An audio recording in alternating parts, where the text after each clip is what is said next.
అత్యాచారాలు రోజు రోజుకి పెరిగిపోతూ ఉన్నాయి. ఒక సంఘటనని మించి ఇంకొక సంఘటన.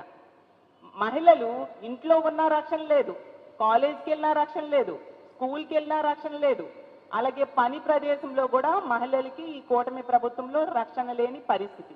వీటన్నిటికీ కారణం ఏంటంటే ఇన్ని సంఘటనలు జరుగుతూ ఉంటే ప్రభుత్వం అత్యంత నిర్లక్ష్యంగా వ్యవహరించడం వలన ఈ విధంగా రిపీటెడ్గా ఒకదాని మీద ఒకటి సంఘటనలు మనం వినాల్సిన దుస్థితి ఈ రాష్ట్రంలో కనిపిస్తూ ఉంది.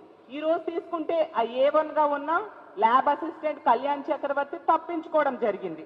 అలాగే తీసుకుంటే ఆ మిగిలిన ల్యాబ్ టెక్నీషియన్స్ని సస్పెండ్ చేయడం జరిగిందంట. సస్పెండ్ ఎవరికి కావాలి?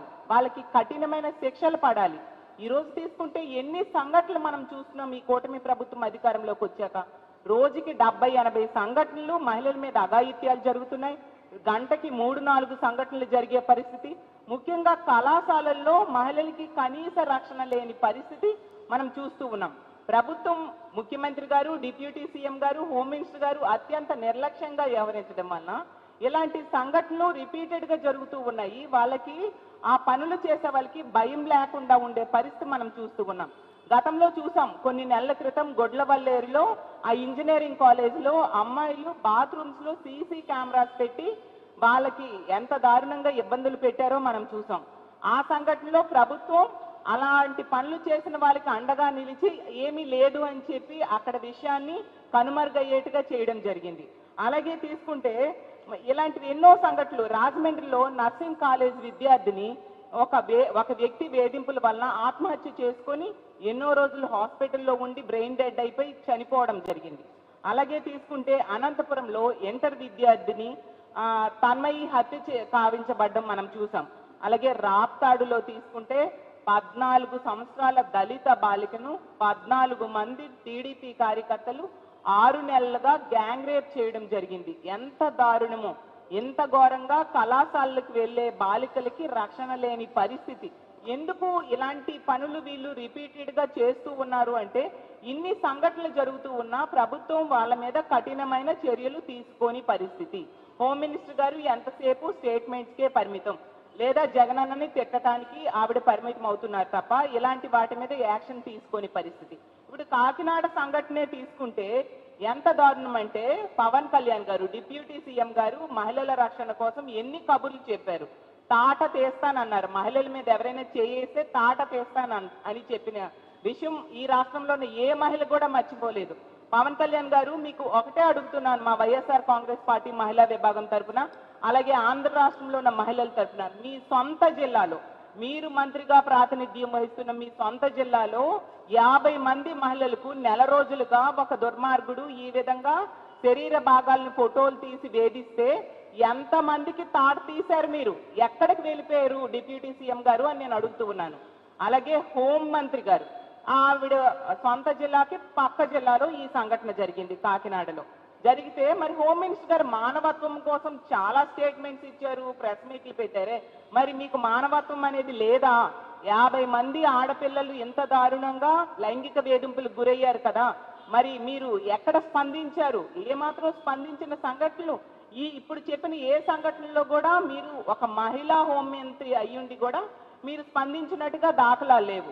మీరు ఏం చెప్పారు హోంమంత్రి గారు? కూటమి ప్రభుత్వం అధికారంలోకి వచ్చింది, ఈ రాష్ట్రంలో ఉన్న మహిళలందరూ ప్రశాంతంగా నిద్రపోవచ్చని. ఎక్కడమ్మా ప్రశాంతంగా నిద్రపోతున్నారు? ఈ విధంగా వేధింపులకు, లైంగిక వేధింపులకు గురవుతూ ఉన్నారు. బాత్రూమ్స్ లో సీసీ కెమెరాలు పెడుతున్నారు, అలాగే లైంగిక వేధింపులతో వాళ్ళకి హత్యలు చేస్తున్నారు, అత్యాచారాలు చేస్తూ ఉన్నారు. 3 సంవత్సరాల ముక్కు పచ్చలారని చిన్నారుల మీద కూడా అత్యాచారం చేసి హత్యలు చేసిన సంఘటనలు మనం ఎన్ని వింటూ ఉన్నాం. మీరు ఏం చేస్తూ ఉన్నారు? ఏ ఒక్క సంఘటనలో అయినా మీరు వెళ్ళి ఆ కుటుంబానికి ధైర్యం చెప్పడం కానీ, అలాంటి తప్పుడు పనులు చేసిన వాళ్ళకి కఠిన శిక్షలు వేయడం కానీ హోంమంత్రి గారు చేశారా? ఆ కుటుంబానికి ఎటువంటి ఆర్థిక భరోసా అయినా ఈ ప్రభుత్వం ఇచ్చిందా అని అడుగుతున్నాను. అసలు ఈ కూటమి ప్రభుత్వం అధికారంలోకి వచ్చి 13 నెలలు కావస్తూ ఉంది. మరి 13 నెలలైనా కూడా ఈ మహిళల రక్షణ కోసం ఎటువంటి చర్యలు తీసుకోలేదు సరికదా. కనీసం ఒక సమీక్ష కూడా చెయ్యని పరిస్థితి మనం చూస్తూ ఉన్నాము. ఒక సమీక్ష చేయలేదు. అదే గతంలో జగన్మోహన్ రెడ్డి గారు అయితే దిశ వ్యవస్థను తీసుకొచ్చారు. దిశ చట్టాన్ని అసెంబ్లీలో ఆమోదం పొందేట్టుగా చేసి కేంద్రం దగ్గర అది పెండింగ్ లో ఉన్నా కూడా అందులో ఉన్న అంశాలన్నీ మన రాష్ట్రంలో అమలయ్యేట్టుగా చేయడమే కాకుండా దిశ యాప్ తీసుకురావడం జరిగింది.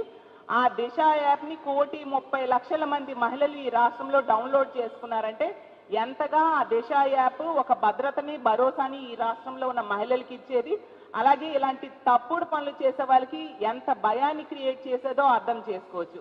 అలాంటి దిశ యాప్ని ఈ కూటమి ప్రభుత్వం అధికారంలోకి వచ్చాక ముఖ్యమంత్రి గారు, డిప్యూటీ సీఎం గారు, ముఖ్యంగా హోంమంత్రి గారు అసలు దిశ యాప్ లేదు, దిశ వ్యవస్థ లేదు అని పదే పదే చెప్పడంతో ఇలాంటి పనులు చేసే వాళ్ళకి భయం లేకుండా పోయింది. ప్రభుత్వం ఎంతసేపు కూడా తీసుకుంటే రెడ్ బుక్ రాజ్యాంగం ఎలా అమలు చేయాలి, ఏ విధంగా ప్రతిపక్ష నాయకుల మీద కక్ష సాధింపు చర్యలు చేయాలి, రాజకీయ నాయకుల మీదే కాకుండా ఐఏఎస్ అధికారులు, ఐపీఎస్ అధికారులు, మీడియా ప్రతినిధులు అందరి మీద కూడా కక్ష సాధింపు చర్యలు ఏ విధంగా చేయాలి అన్న దాని మీదే దృష్టి పెట్టారు.